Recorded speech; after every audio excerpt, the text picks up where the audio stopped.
Our speaker today is Seana Towler, who was born in San Antonio and married her high school sweetheart. She is the proud mother of a daughter and son and the joyful grandmother of 2 young grandsons.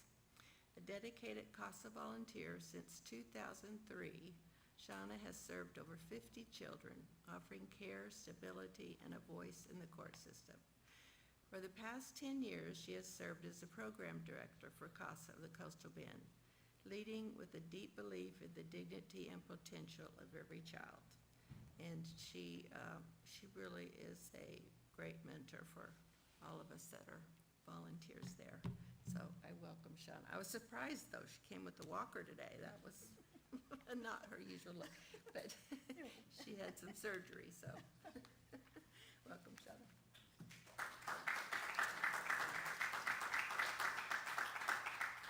Thank you for this wonderful opportunity. I have been on this platform before, several years ago, and we have had several Casa volunteers who have been members of this church. I don't know how long y'all have been members, but anybody remember Tom Walker?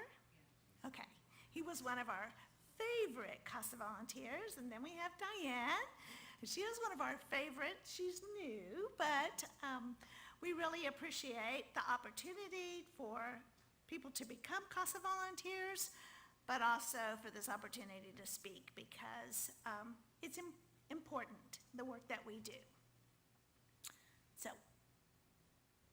I think I'm waiting for my PowerPoint. There we go. Okay. Next slide, please. So Casa, which stands for Court Appointed Special Advocate. Here in South Texas, we know that that's house, but it originated in Seattle, Washington in 1977. So it was created by a judge who took over the children's court, and he was accustomed to making decisions based on law and doing custody and property and things like that. But when he took over the children's court, it created a whole nother problem for him because he knew that whatever decision he made, it was going to affect that person for the rest of their life. If he chose to send the child home, was that child going to be abused and neglected again? Or if he chose not to send the child home, did he just take the child from everything that child has ever known, and did he just ruin this child's future? He didn't know how he could make those kind of decisions and sleep at night. So he asked for the community to step up and be his eyes and ears. And people came forth, Casa volunteers. Average people came forth and became his eyes and ears and gathered information and reported back to him what he needed to know that was in these children's best interest. Do we send them home, or do we keep them out a little bit longer to ensure that if they do go home, they're going to be safe? And other judges who had that same responsibility asked if they could copy what he had done. And he said, by all means. And it spread across the United States. And it came to here in Nueces County in 1991. Casa of Nueces County was started. And then 10 years later, we encompassed San Pat and Aransas counties. We currently just serve Aransas County and Nueces County, but in 2001, we became Casa of the Coastal Bend. There are over 75 Casa programs in the state of Texas. We do not have enough Casa programs to serve all 254 counties. We are still working on that, but we do serve a great deal of them. And so just about any place you can go, including Georgia, you can be a Casa volunteer. So Just want to put that out there. Okay, next slide. So the power of one. Sometimes we feel a little overwhelmed by the things that we see in this world, and you just wonder, how can I make a difference? How can just one person make a difference? Well, I'd like to read to you a little poem that we read at the end of our Casa training, and it's called The Power of One. One song can spark a moment. One flower can wake the dream. One tree can start a forest. One bird can herald spring. One smile begins a friendship. One hand clasp can lift a soul. One star can guide a ship at sea. One word can frame the goal. One vote can change a nation. One sunbeam lights a room. One candle wipes out darkness. One laugh can conquer gloom. One step must start each journey. One word must start each prayer. One hope will raise our spirits. One touch can show you care. One voice can speak with wisdom. One heart can know what's true. One life can make a difference. That difference can be you. So we have something called Casa, Clergy, and Community. And it started several years ago, and I was on the steering committee, and it has now spread to 39 of our 75 Casa programs. But what we did was we recognized that sometimes our values and our missions are the same as many of the congregations. Next slide, please. So, I think I must have messed up my slides here. So when we work with faith communities, we discovered that just about every religion has something to do with how we treat each other. So in Christianity, the religion that God our Father accepts as pure and faultless is this: to look after orphans and widows in their distress. In Judaism, from the Torah, you shall not afflict any widow or orphan. If you afflict them in any way, for if they cry at all to me, I will surely hear their cry.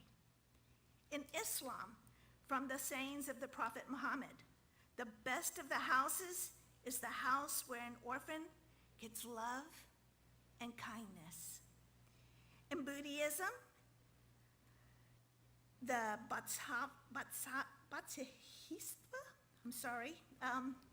prayer for humanity is, may I bring sustenance and awakening, enduring like the earth and sky, until all beings are freed from sorrow and all are awakened. And in Hinduism, charity is given out of duty without exception of return at the proper time and place, and to a worthy person is considered to be in the quality of goodness. And children are worthy persons. So what Casa does is we help support the families that we work with. The children have been removed from their homes due to abuse and neglect. So we do not determine that, but we take the children where they are and their families where they are, and we advocate for what their best interest is. We also include their wishes. But how many children do you think want to go back home once they've been removed? A bunch. 99.999%.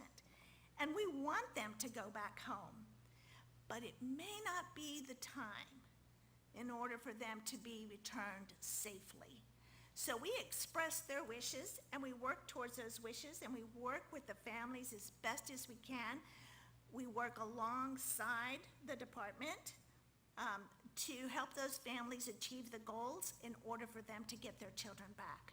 But that includes collaboration, helping to find resources. Many of the families that we work with, they are lacking in resources, and so we help them to find food and clothing and shelter and programs that can help them in that area. We also network with other social service agencies. We are a listening ear. We are empathetic. We're not there to judge them by any means. And if any of y'all can change the past, I would love to talk to you, because there's some things I want to change myself. But because I know of no way to change the past, we just learn from those mistakes and move forward, right? That's what our history is. So we work at empowering them, educating them. Many of them haven't had enough mentors in the past to guide them in what they should be doing as parents. And then we are the outside the box thinkers. The department is bound by policies and procedures. We know that, right? Anything that has to do with government has a lot of policies and procedures. But as Casa volunteers, we can think outside the box to help find solutions. And so that is why it's so important for us to be there for these children and to do what we need to do in order to support them while they are in care. Next slide, please. Ooh, that's a little small. So your values and our values are pretty much the same if you look at them. And so I'm going to turn this way. I thought I could have it a little brighter. So y'all's are respect, compassion, integrity, search for truth and meaning. And ours is honesty, integrity, respect, service, leadership, commitment, and connection and relationship. Pretty much the same. And so that's why it's important for us to work collaboratively together, because our missions are the same. We are serving the same people in our community, and that's where it starts. It's global, but then it moves down to local, for sure. Next slide. So there are things that you can do to help. I have left a lot of goodies out on the table, but also a piece of paper that says 40 different ways that you can help. These are just a few, because sometimes you wonder, what can you do? And we can work collaboratively with you. So I know that there are committees in several churches and programs, and you're looking for volunteers within your own church, right? So we can work together.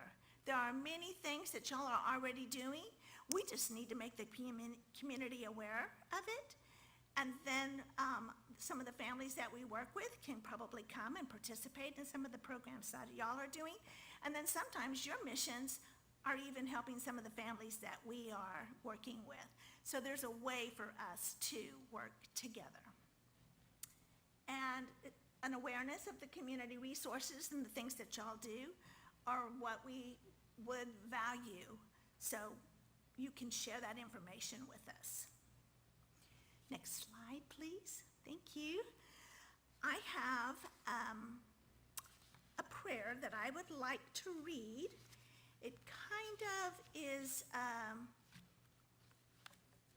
good and sad at the same time. I appreciate the songs that were played because they're powerful. They weren't necessarily happy songs, but things that happen to children in this world that sometimes we are not aware of. And a long time ago, I lived in a world and I came to understand what advocating was, and it busted my bubble. I did not know that that kind of abuse and neglect happened here, and I'm talking here and everywhere in our backyards. So more importantly, it is an awareness. And so if you don't mind, I'd like to close with this prayer. It's by Ina J. Hughes, and it's called We Pray for Children. We pray for children who sneak popsicles before supper, who erase holes in math workbooks, who can never find their shoes. And we pray for those who stare at photographers from behind barbed wire, who can't bound down the street in a new pair of sneakers, who never counted potatoes, who are born in places where we wouldn't be caught dead, who never go to the circus, and who live in an X-rated world.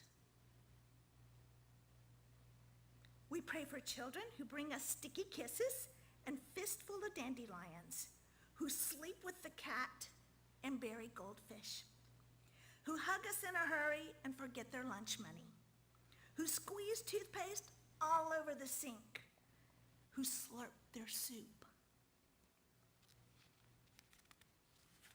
And we pray for those who never get dessert, who have no safe blanket to drag behind them, who watch their parents watch them die, who can't find any bread to steal, who don't have any rooms to clean up, whose pictures aren't on anybody's dresser, whose monsters are real.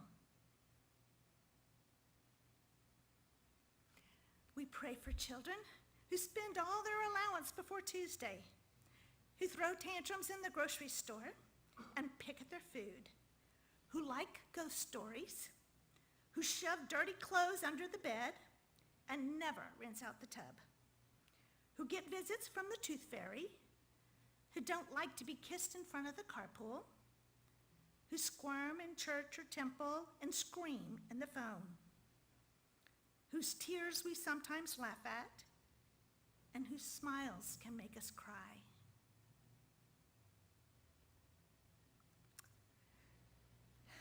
And we pray for those whose nightmares come in the daytime, who will eat anything, who have never been to a dentist, who aren't spoiled by anyone, who go to bed hungry and cry themselves to sleep, who live and move and have no being. We pray for all those children. Thank you.